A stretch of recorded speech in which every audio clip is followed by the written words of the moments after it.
Yeah, okay, we're ready to start. Diolch yn fawr, Sally. Thank you, Sally. Welcome. My name is Councillor Austin Roberts, and I'm the Chair of the Finance and Resources Overview and Scrutiny Committee. Can I confirm that the committee officer has conducted a sound check before the start of the meeting and everyone can hear?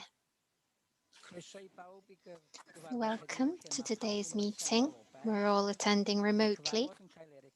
This meeting will be recorded and live streamed and will be available for viewing after the meeting. Should the live stream fail, the meeting will continue and the recording will be available through the Council's website following the conclusion of the meeting. Can I remind the members that the translation is available? And everyone choose your language, please. If you wish to speak, use the raised hand function. You can also use the chat facility. Please note that I may not be able to monitor it during the meeting though.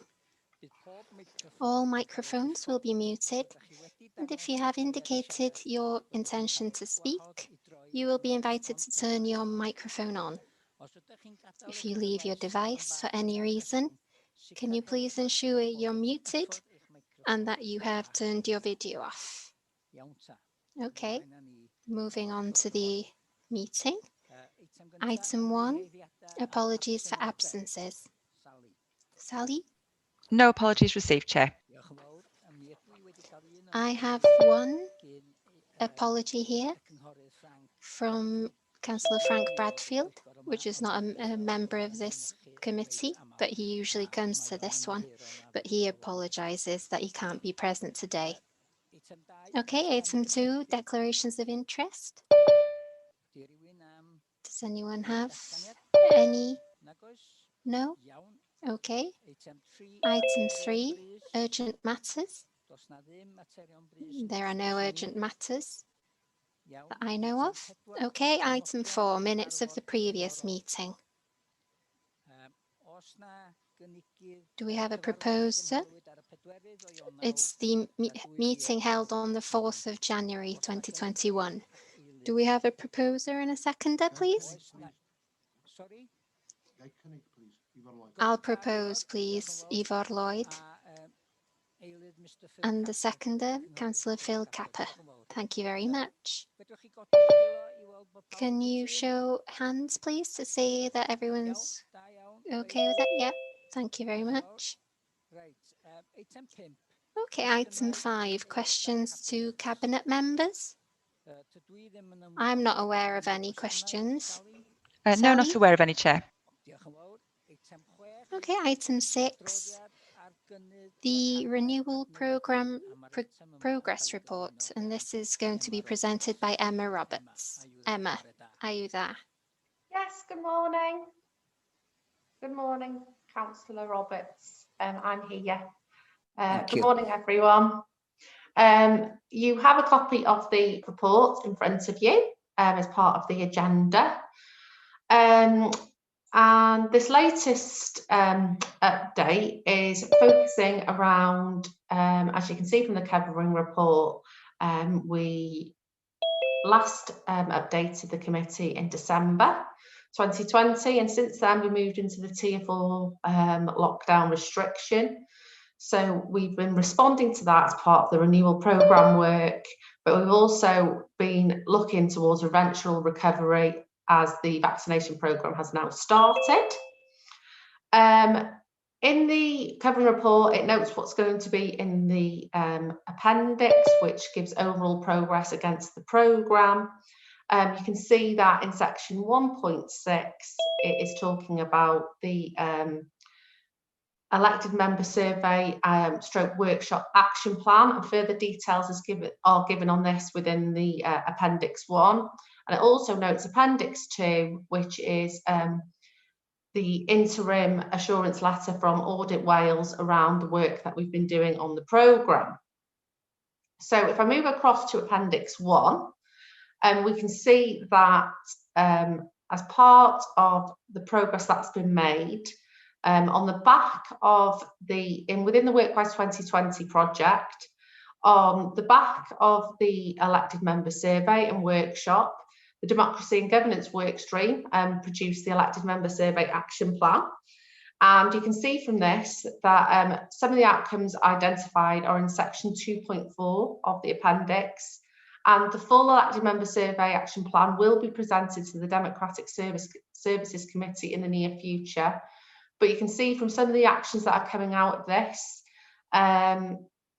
there's a lot of actions in response to the outcomes that were put forward, including continuing to resolve security and connection issues around council iPads, and continuing to invest in the IT capability of to enable councillors to fulfil their roles. There's things around working with the external suppliers to develop a hybrid meeting solution, so members can have the option to attend a meeting in person or remotely, and that was in response to the fact that 70% would prefer a hybrid meeting solution for formal democratic meetings in the future.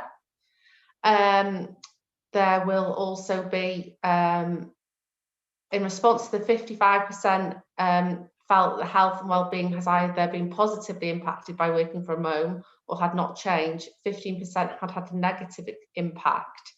There's going to be some investigation into why some councillors are not happy with working from home, to identify if there's any additional support that can be provided within the boundaries of the current restrictions. So again, as I said, the full elected member survey action plan will come to the democratic process at the Democratic Services Committee. There's been a lot of work recently around in the Workwise 2020 project around DSE assessments for staff working at home, and the workflow is being produced that informs DSE assessors how to access various types of equipment and furniture to support staff from working from home if any issues are particularly flagged. Under 2.7, it's got the outcome of the recovery interim assurance letter from Audit Wales, and under that section it's got some notes of what is actually included in the Audit Wales letter at Appendix 2. So you can see that Audit Wales fed back that they were happy with the operating model that Conway had put in place, saying that we frequently briefed council members and provided FAQs, and they felt that formal meetings have been chaired well with good participation and transparent decision making, and it's noted that we're one of the first councils in Wales to introduce bilingual live streaming. It felt that we were working well to keep staff and residents safe. It felt that we've been working well around all our communications with all our key stakeholders. Our clear communication strategy had helped with the reopening of services and prioritised that reopening of services, and it felt that we've done well to go into the fire break and successfully transition out of that, and it also feels that there are opportunities to maintain the momentum and learn from digital democracy. It felt like we've doing very well around recovery planning in terms of Workwise 2020 and our visioning work stream, and it felt that we were doing really well around collaborating with partners during the pandemic. In terms of the service renewal project, obviously, again, the services have gone into a tier 4 lockdown from December and had to close down, and there's a list under 3.3 of the services that will re-lock down again. Last time we provided an update on the youth service, and in this appendix you can see there's further information around what leisure services have been doing during the lockdown period. So back in March 2020, a lot of the staff were furloughed, and a lot of the leisure sites were repurposed for the NHS to deliver different functions, and staff were redeployed. They came off furlough and were redeployed into other key services. So they helped with ERF, the community support, and social care. During the lockdown, they made sure that they were doing equality impact assessments, they were liaising with HR, they were liaising with all the key services so that they had effective communication for their customers and service users when they were ready to reopen. So also when they were during the lockdown period, they moved a lot of equipment around to ensure the 2-metre social distancing, and staff were retrained and ready to deliver the new service plan. So when leisure did open, you can see from 3.10 onwards in the report, they offered outdoor activities initially in August 2020. And there's a really good point here is that prior to COVID, online bookings equated to only 15% of fitness classes. And now that equates to 80% of overall bookings.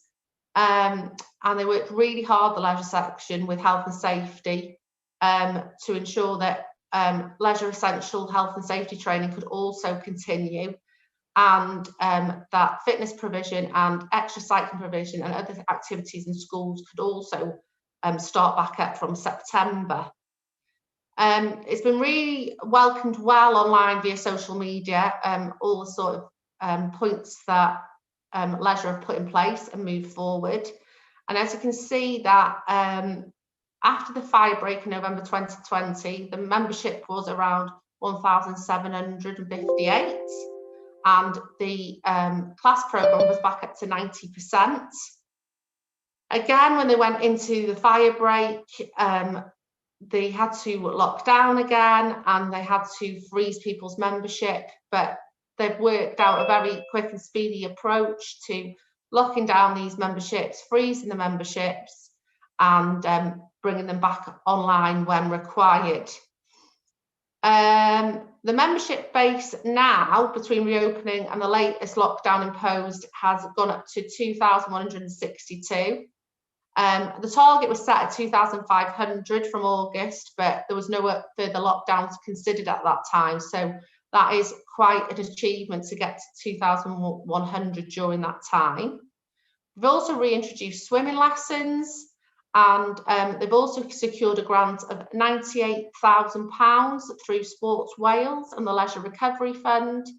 And this is going to be used to support use of Rydal Penrose swimming pool to support the swimming lessons, redevelopment of Llanrwst swimming pool changing rooms and increased capacity, investment in the e-bikes for leisure development biking programme, and further digital transformation. Further plans to move forward leisure in 2021 include a new Leisure Fit Conway brand, a new leisure app, new leisure commercial website, a contact centre to manage all leisure communications, and investment into facilities to improve repair and maintenance issues. So that is an overall view of what leisure have been doing in the lockdown. I know it was very swift, but the report provides you with more details, and that's where we're up to with the renewal programme at this point in time. Diolch yn fawr, Emma. Thank you, Thank you, Emma.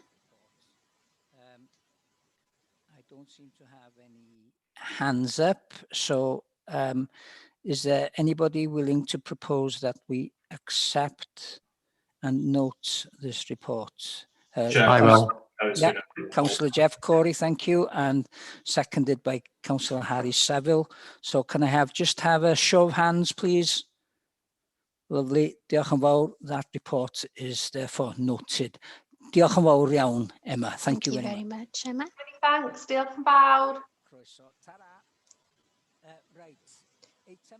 Okay, item 7 is the Strategic Equality Plan Annual Report and Employment Monitoring Report for 2019-2020, and this is from Tracy Pardo. Good morning, Tracy. Can you hear me? Yes, we can, yes. Okay, great. I wasn't sure if my microphone was working. Good morning. So yes, we've got 2 reports to present to you today. It's the usual annual reports on the Strategic Equality Plan and the Employment Monitoring Report. So if I start with the employment, the Strategic Equality Plan annual report, this is the annual report for year 4 of our last scheme, running for the period 2016 to 2020. And so it's the final year actions.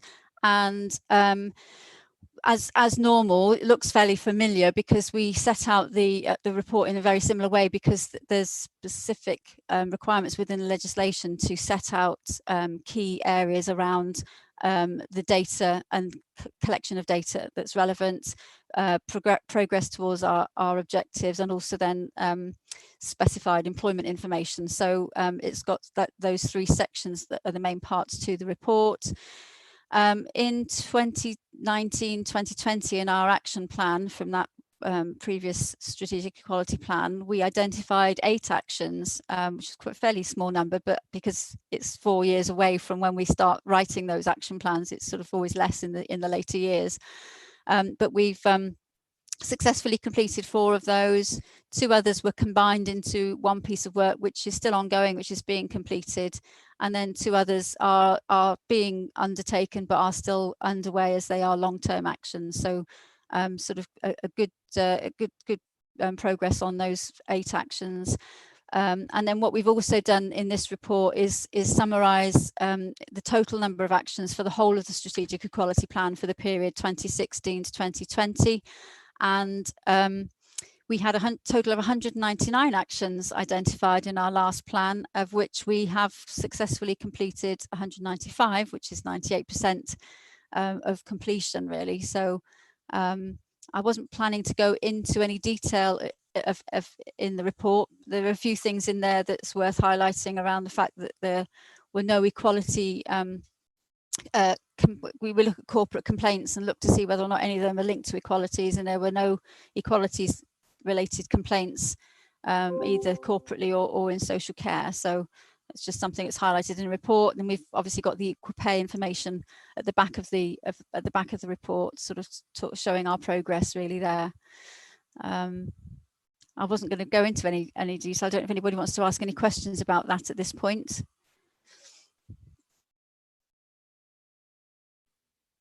Diolch, Tracy. I've got no. No? Okay. No. So if I move on then to the second report. So the second report is our employment monitoring report.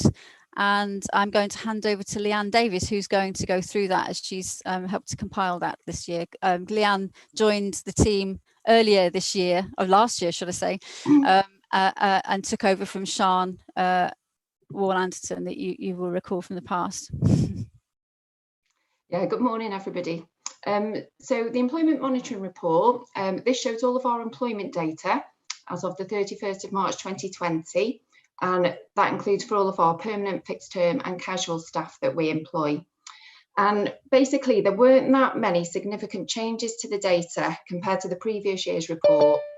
Our workforce profile is still similar this year with regards to the makeup of the number of male, female employees, age ranges, etc. And we still employ a greater number of part-time staff at 52% rather than full-time. Our workforce profile is predominantly female. We've got a 75% female workforce overall. And it is worth noting that the majority of part-time posts, both the fixed term and the permanent ones, 88% of those are held by women. And with regards to our casual posts, 77% of those are held by females as well. And it is interesting to note that out of the 7,528 posts that Conway has, 52% of those are held by female staff who fall within the salary range of up to £16,000 a year.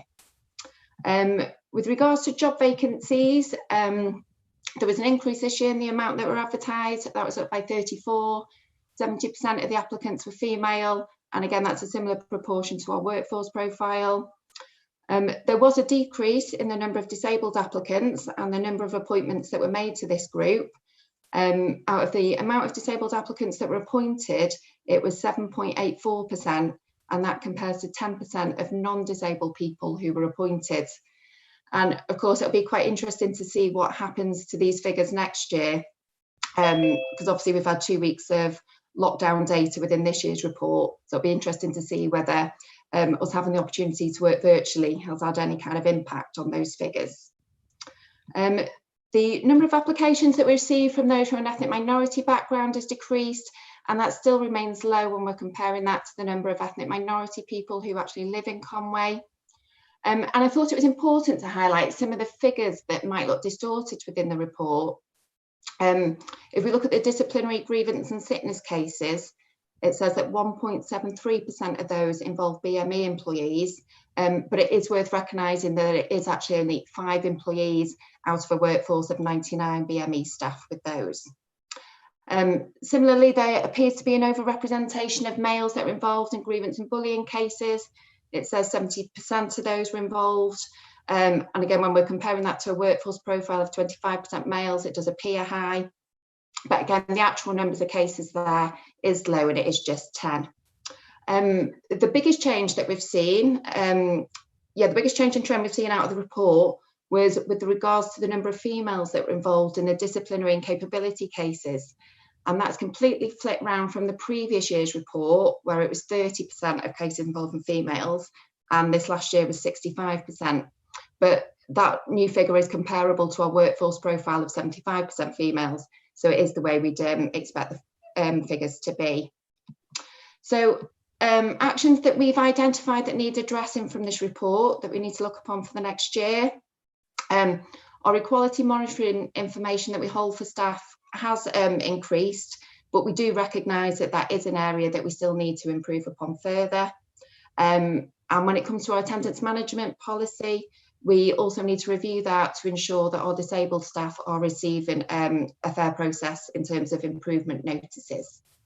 And they're the main points really from the monitoring report. Like I said, it is quite similar to the previous years with regards to the data, unless anybody's got any questions.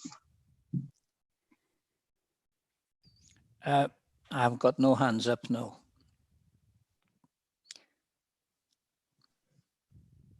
Okay then. No, okay. Yeah. Thank you, Leanne. Councillor Peter Lewis has his hand up, Chair. Peter Lewis. Councillor Peter Lewis. Well, thank you, Chair. I always feel sorry for officers when they bring these reports, because they're so detailed and provide so much information. And because of that information that's provided, it very rarely throws any questions up. But I just wanted them to, I'm sure members would agree, appreciate all the work they go to in producing these reports. The fact that we don't have any comment doesn't mean that we're not interested or haven't read them. So thank you both. Thank you, Councillor Peter. Thank you. Thank you. Thank you, Peter. Wise words, as always. Yaunta, I don't think there's anybody else with a hand up. So can I have somebody who's willing to propose that we go with the recommendations 2.1? I've got Andrew Hinchcliffe's hand up, and I've got Brian Cossey will be seconding it. Right, so I'll ask Sally to call out your names. Okay, Councillor Phil Capper. For. Councillor Jeff Corrie. For. Councillor Brian Cossey. For. Councillor Pauline Heap-Williams. For. Councillor Andrew Hinchliffe. For. Councillor Chris Hughes. Obliged. For. Councillor Wyn Ellis-Jones. Obliged. For. Councillor Peter Lewis. For. Councillor Yvonne Lloyd. Obliged. For. Councillor Anne McCaffrey. For. Councillor Dave Rees. For. Councillor Austin Roberts. Right. For. Councillor Harry Saville. For. Councillor Nigel Smith. Obliged. For. Councillor Joan Vaughan. For. Oh, thank you. Councillor Andrew Wood. For, and thank you to officers for the reports. And Councillor Aaron Wynne. Obliged. For. Yeah, that's unanimous, Chair. Diolch yn fawr. Mi fechai Thank you, gadarnhau- Sally. I can confirm that the recommendations have been passed. And thank you very much to Tracy and Leanne Davis. Right, item. Okay, so item 8, the revenue business case and budget reductions for the draft budget 2021-2022.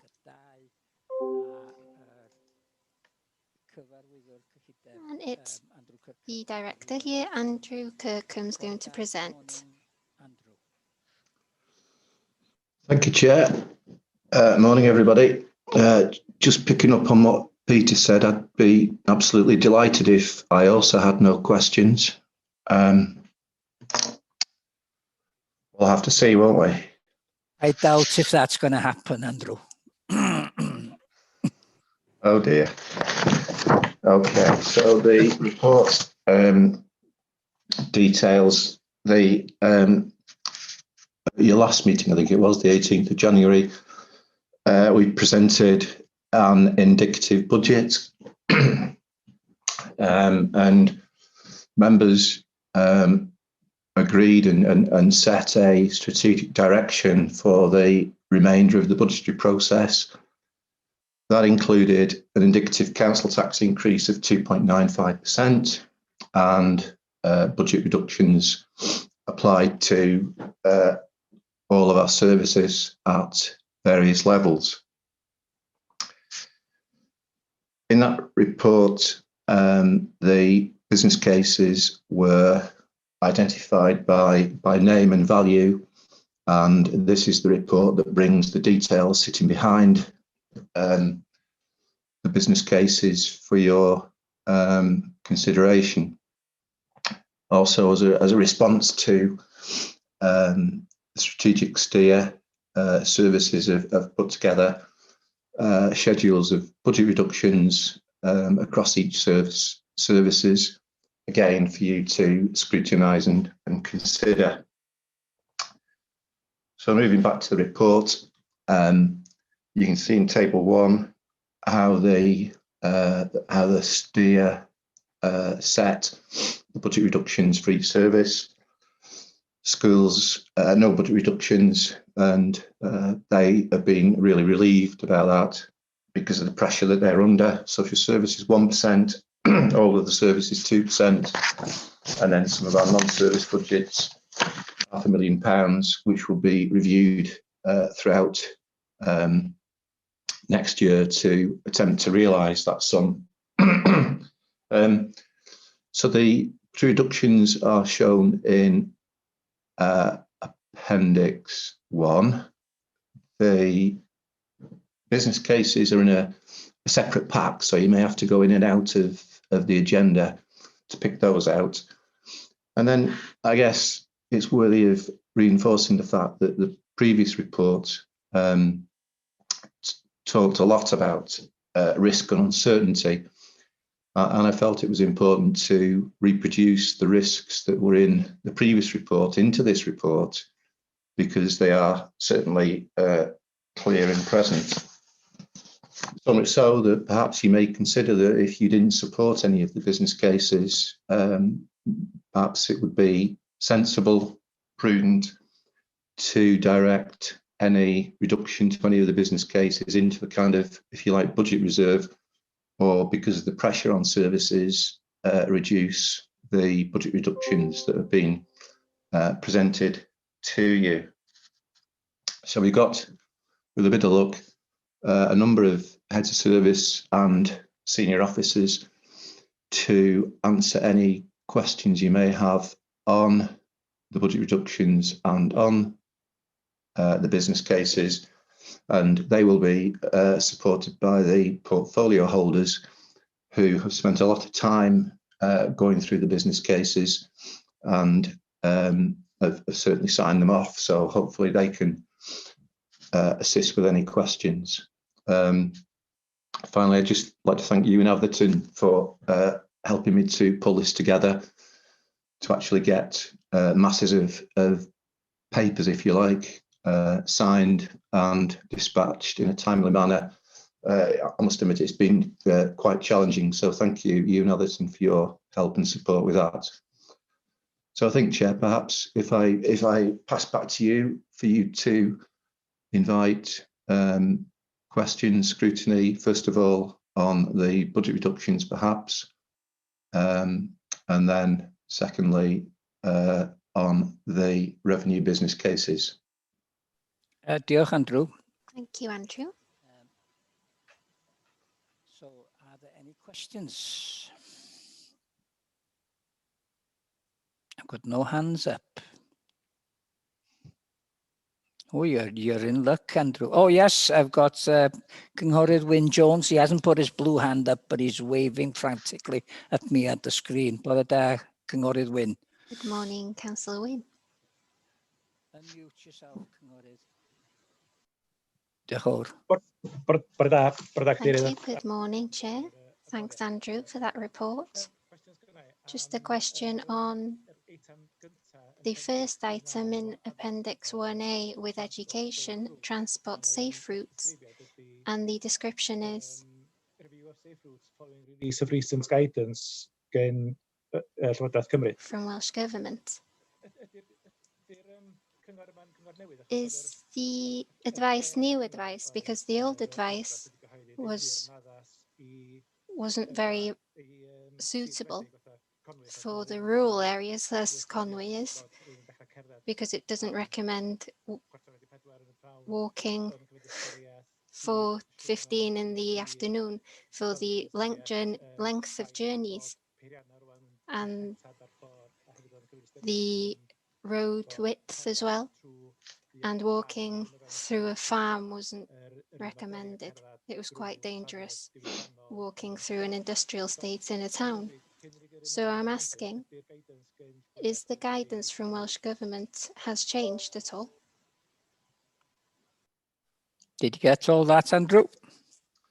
I got it, but I'm hoping that the person that can answer the question got it as well. And Right, dwi'n gweld bod Lowry Brown. Okay, I see Lowry Brown wants to come in. Lowry Brown. Good morning. Thank you, Chair, for the chance to respond, and Wyn for the question. I'm aware that Andrew Dawson is also here, and maybe he can have some further information. The advice hasn't changed, and at the moment we are looking at a work with ERF to look into reviewing the hazardous routes. So from COVID and pandemics, we have had to wait on that work, and it's now a priority for us to look into further to this problem and to work with ERF on reviewing this. So will it become to this committee?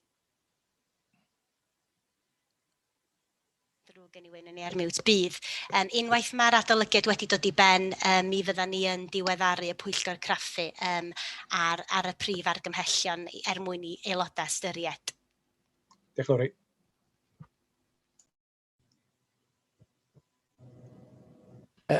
Councillor Harry Saville. Councillor Harry Saville. Yeah, thank you, Chairman. I was going to ask if there weren't any further questions on the budget reductions, can we move on to the business cases? Well, I've got nobody else with a hand up, so yes, we can. Cool. Okay. I had 4 questions, if I can rattle through them quickly. The first one, so the business case 2M that relates to public conveniences. I think it says on page 155 that the business case is expected to run until 2022-23. And this is to make up for this saving, which is encouraging town and community councils to take on public conveniences not being realised. I wonder whether or not there'd be any merit in removing that time limit, just in case this saving can't be realised in the future. I mean, it seems to be a case of, we're saying, if town and community councils don't agree to take on these facilities, we're not going to make this saving. And I think perhaps there might be some merit in extending that further. The second question was business case 2O on translation. My understanding from the business case was that we're expecting the amount of words translated next year to go up by about 700,000. If we sent those out for external translation, the cost would be £45,500, but yet we could have an in-house translator and only spend £39,000. I just wanted clarification whether or not those 700,000 words we're talking about, is that a predicted increase in work, or is that something we're already delivering, and then would we actually see a small saving? The next question I had was business case 2E on the before you go on, Harry, maybe we could have some answers first. And yeah.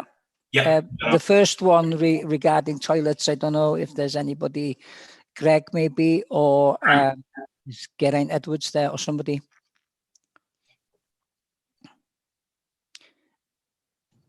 Well, thank you, Chair. Yes, I would welcome Councillor Harry's suggestion to remove. However, we are looking forward to being able to move through the situation where hopefully we can carry on with this work next year. But I would welcome the date removal. Thank you, Greg. Are you happy with that answer, Harry? I'm not sure if Greg's got some internet connections. I missed half of that. All right, okay. Apologies. Greg, can you say that again, please? Yeah, I heard you, Harry. Yes, well, you know what it's like in parts of London. No, we don't get all the best signal here as well. I would welcome the removal of the time date on it, although we do wish to proceed with this. Obviously, the circumstances we found ourselves in have delayed things, but we still think it's a positive way forward, and we're still engaging with a number of town and community councils, and we do wish to do it. As I would welcome the removal of the time date on it. Did you get that this time, Harry? Yeah, got that, Chairman. Thank you. Yeah. Right. As for your second regarding translation, Councillor Chris Cater, could you come in and answer Harry's question? Yeah, thank you, Chairman. I'm not quite sure where Harry's coming from on this. I mean, we do external work for Flintshire, Denbighshire and Wrexham, but that pays for itself and gives us a small profit. This business case is really to cover the extra work internally, and that is expected to increase. I can't really go into the technicalities of the thousands of words that Nia Llwyd predicts, but I'm sure she's accurate in her conclusions as to the work going forward. I just say I have confidence in the translators, and I have been convinced by them that this extra business case is required to cover the translation load, and we want to be fully compliant with the Welsh language standards. I think we'd all be agreed in that quest, really, and Conway as a council has always taken that very seriously, and I would like to just commend our officers for their work. So I don't know whether that's enough for Harry at the moment. Thank you, Chris. Harry? Yeah, that probably is. I mean, look, it was just from my understanding of the business case, it looked as if we're taking on this additional member of translation staff, we'd actually deliver ourselves a saving. But I couldn't see that made explicitly clear in the business case, and I would have thought that officers would have taken the opportunity to plug that point, because, as Chris says, sending work out for translation costs more than doing it in-house. The final question I have... No, before you go on, I've just had a message from Nia Llwyd, who's the head of translation. She wants to come in and answer some of your concerns. Nia, bore da. Bore da, diolch yn fawr. Dim ond Just wanted to explain on that with Harry's question there. Gweld y ffigurau yma ydan ni, mae'r ffigurau wedi codi yn barod. Lost connection. The figures have been improved and are more recently, so I think they're going to go on in the future. So if this business case would be supported, we would spend less on external translators. So there is a saving to be done there because of that. Just wanted to confirm. Thank you, Nia. Yeah, that's perfect. I mean, I thought that was what was in the business case, but it wasn't 100% clear. So thanks. Okay. Your next point, please. Yeah, the final one I wanted to ask about was the business managers for the rural clusters. I was a little bit at a loss to be able to get my head around this. So page 74 in the agenda pack, or the appendix, it talks about a list of savings that these business managers have helped achieve. There's 8 of them. There's only numbers attached to 2. So, I'm not really sure what these savings are. I mean, surely savings have to involve numbers of pounds and pence, but it doesn't explain what those are. On the following page, it says one of the plus sides of these business managers is that they enable head teachers to focus more on teaching and focusing on pupils, but yet the number of head teachers involved who felt that being a benefit, or that their opportunity to spend more time in the classroom had increased, was only 27%. I'm just wondering, and I'll hold my hands up now and say I'm not an expert when it comes to teaching, but I mean, how necessary is this business case, really? Diolch, Harry. Lowry, wedi di ateb? Can you answer, Lowry? Yes. Thank you, Councillor Saville, for that question, and good, valid points, particularly within the financial climate that we're currently facing. The business manager model is a model that we pioneered here in Conway a number of years ago, and it was in response to a number of regulatory reports and also feedback from our head teachers that they felt that their time was taken up by quite low-level administrative tasks, and it was removing them and their time and efforts from the teaching and learning, but not the operational teaching, but the overarching coordination of the teaching and learning within educational settings. Over the years, and since we've been piloting this scheme and programme, we have seen a number of benefits. We've seen better quality of data provided to the local authority so that we can undertake our statutory duties.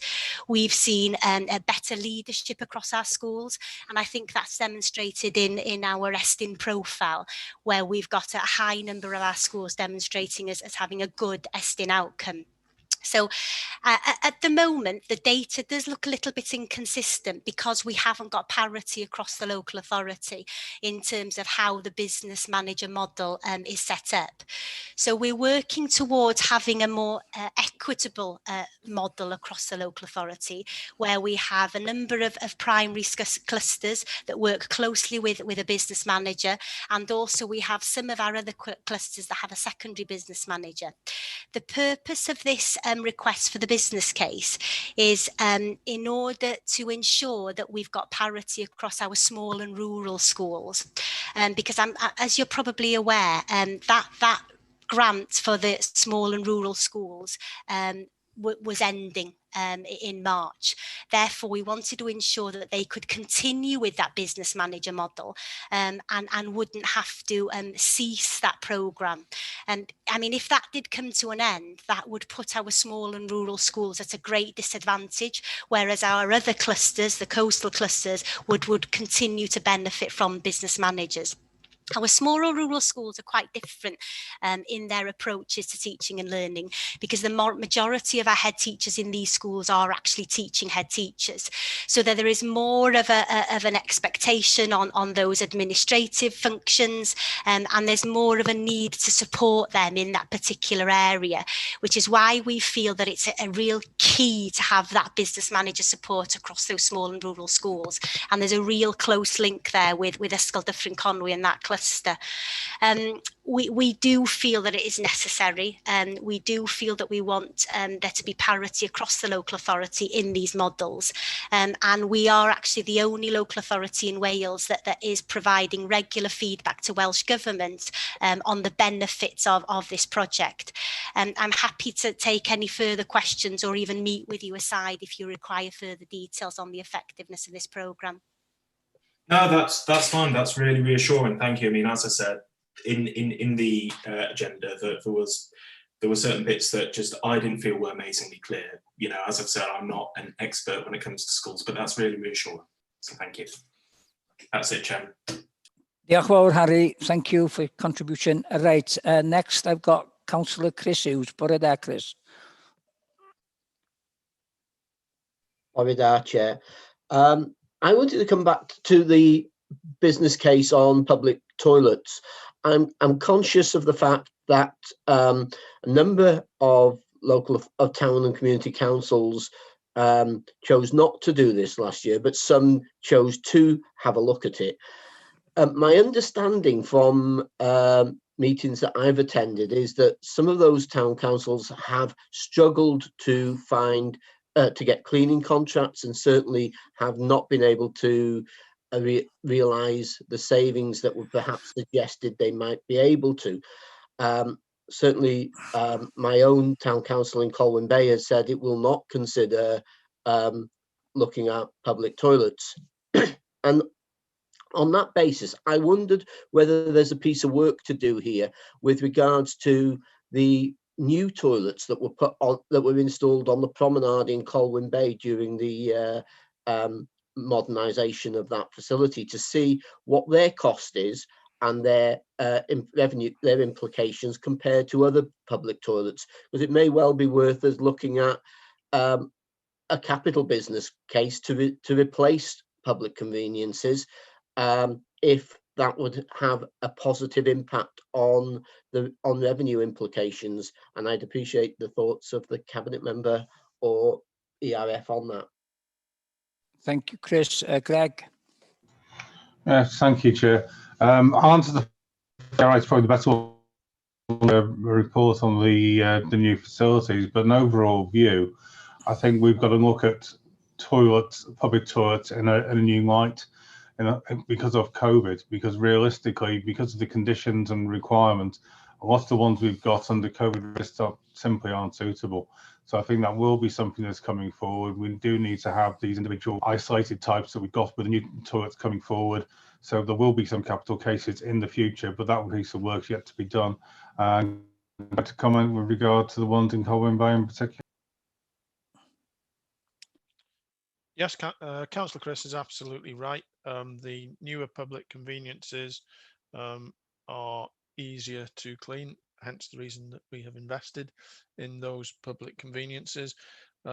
Different town and community councils have taken different views with regard to taking over or transferring those public conveniences, but with each town and community council, we're prepared to work with them on a case-by-case basis, which will include consideration of capital spend to bring those individual facilities up to a standard where they are easier to clean and maintain.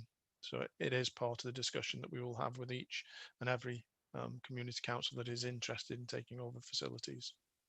Chris, are you happy with that?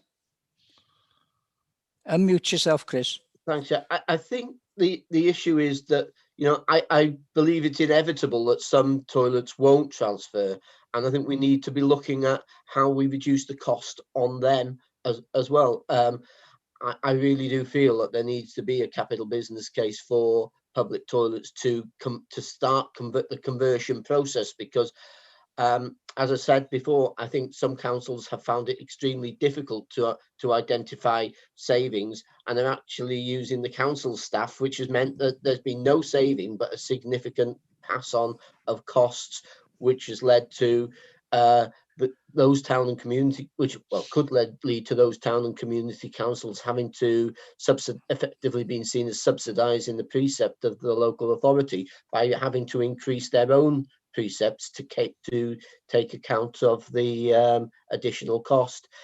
And I don't see them wanting to do that. So I think we're going to have to look at that and bite the bullet sooner or later. Okay, thank you, Chris. Was that Councillor Andrew Hinchcliffe had his hand up? Yes, thank you, Chair. I drove along Colwyn Bay Promenade the other day. They look lovely, the toilets, but they're 30p. I haven't carried loose change in my pocket for nearly a year, only pounds and things. 30p is a really awkward amount, a 20 and a 10. I don't know, can we make it a bit easier somehow, either a 20p or somewhere we can flash a card? But I find that a very difficult sum for an average older person who's keeping away from shops to find. You know, I am an older people's champion. I think it's really important we have accessible toilets, but make it a charge which most people will have handily. Okay. I'll Geraint, I'm sure you'll look into that. We'll look into that. And our new facilities do incorporate contactless. Okay. Councillor Andrew Wood, bore da, Andrew, and thank you for being patient. All right, Chair. Just a note from Councillor Hinchcliffe, just be careful with the word flash and toilets, please. But, I was going to say something myself, Andrew, but I thought better of it. Well, you left me to carry that. Yeah. you knew I'd do it. A question for my esteemed and Mr. Andrew Kirkham.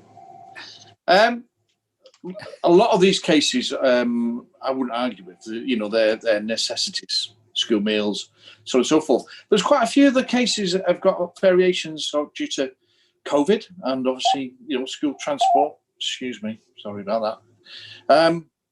School transport and extra places at school and various different things. The sort of things that we can't. Basically, if we agree to the business cases and their indicative budget, some of the cases, do we keep the budget to one side until it's actually needed or required if it's for certain things, or do the actual social services, education services get that money allocated straight away? So a question how we actually fund the cases and how we manage to keep, or if we keep a reserve back to one side for those that may be not required through that year. Thank you. Yeah, it's a good question.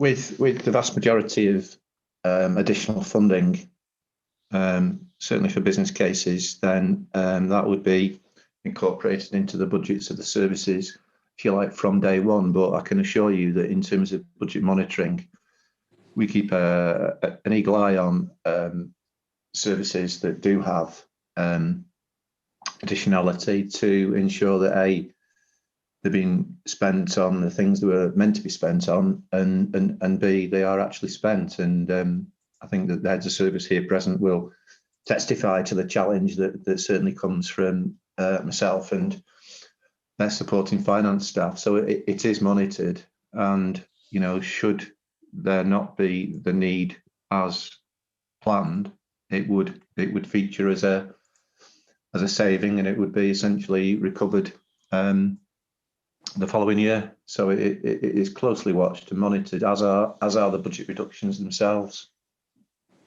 Okay. Well, thank you for that, Andrew. In that case, if I'm quite happy to propose to adopt these business cases if other members are happy with some of the cases, based on the fact that what you've just said, and the fact that maybe that I don't know, maybe another 6-month report through finance and resources or another committee. So yeah, I'm quite happy to propose business cases. Thank you. So are you quite happy to propose that we go with the recommendations then, Andrew? Yes, but you'll need to go through each separate business case because they've got different options, haven't they? So which way do you want to go with that, Chair? Well, the recommendations I've got here is 2.1, which is for members to consider the budget reduction proposal submitted by services included in Appendix 1 and to recommend to Cabinet their support for those proposed. Yeah, I'm quite happy if Andrew can give me that assurance. Yeah, that's fine by me. Andrew? The most business cases do have options ranging from do nothing and take a huge risk and face the consequences to the sometimes a more generous ask, and the proposed option is the one that portfolio holders have supported. The services seem is the best way forward, and they are the figures as represented within the schedule. So the proposed option is what everybody considers to be the best option out of the options available, if you see what I mean, Andrew. Yeah, I understand that. It's just, as I say, you can see in some cases, that, some of the cases are double what the options are, So yes, no, I'm quite happy with that. Thank you for explaining that, Andrew. Thank you. Okay, thank you, Andrew. Councillor Harry Saville. Yeah, thanks, Chair. I was going to propose what Andrew's proposed. So look, I'll second it with just one question for Andrew. Would you be happy to include removing the 2022-2023 cut-off date from the public convenience business case? I mean, Cabinet members said he thinks it would be a reasonable and welcome step. So it's a question for Andrew, whether or not he'd like to include that in his proposal. Otherwise, I'll second it. We'd I mean, there's no absolute need to. I mean, it's just something that we'd alter. I don't think the business cases will be repeated again until cabinet. So perhaps we can actually make that reference to cabinet. But it's more cosmetic than substantial, if you see what I mean. Okay, Harry.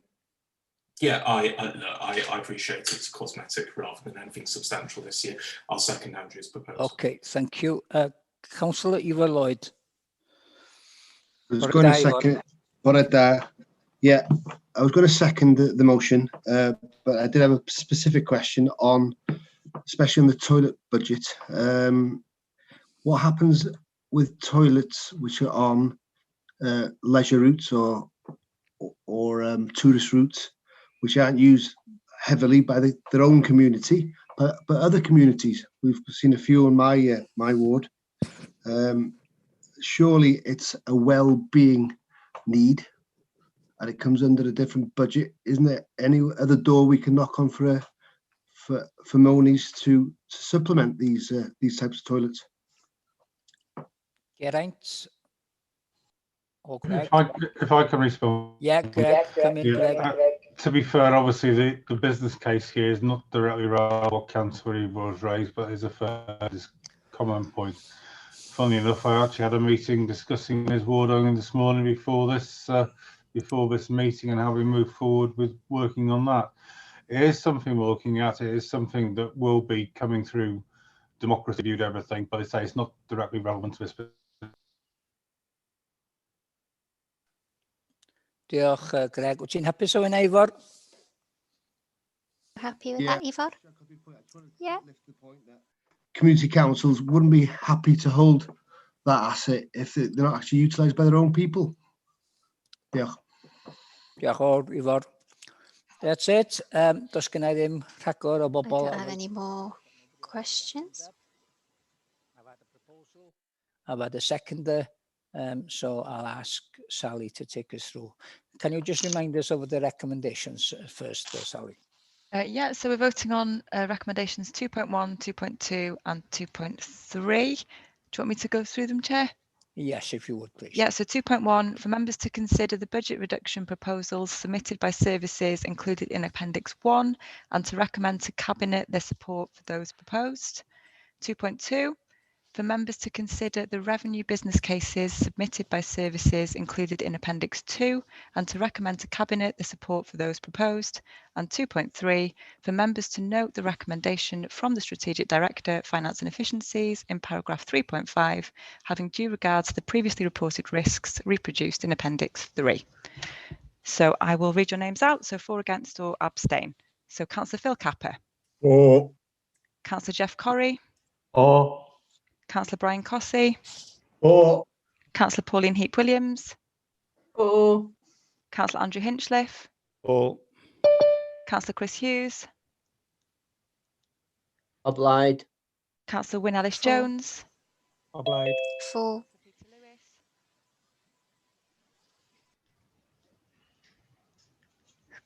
Councillor Peter Lewis.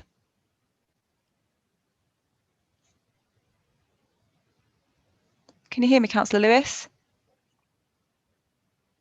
Well, I can hear you now. Yes, for. Okay, thank you. Councillor Yvonne Lloyd.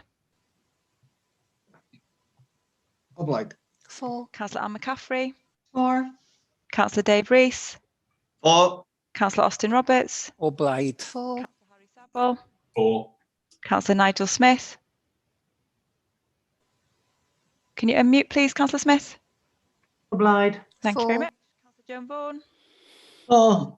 Councillor Andrew Wood. Mute. Hello. Yes. For. Thank you very much. Yeah. And Councillor Aaron Wynne. Yn erbyn. Against. Okay, that's 1 against, Chair. Everybody else for. Iawn, felly fedrai gadarnhau felly Can bod... confirm that these recommendations have been passed. Okay, well, that's it. We've come to the end, short and sweet and to the point, as I like it. Can I thank to everyone who's contributed and the officers who's made the reports? Emma, Tracy and Andrew and all the officers that have contributed, and you as councillors for contributing, and also the support team in Bodlondeb who are helping me, Sally, Dawn, and the new girl, Alison Denton. Thank you very much, and enjoy the rest of your day. Until next time, bye. Bye-bye. Thanks, Chair. Thank you, everybody. See you. Do.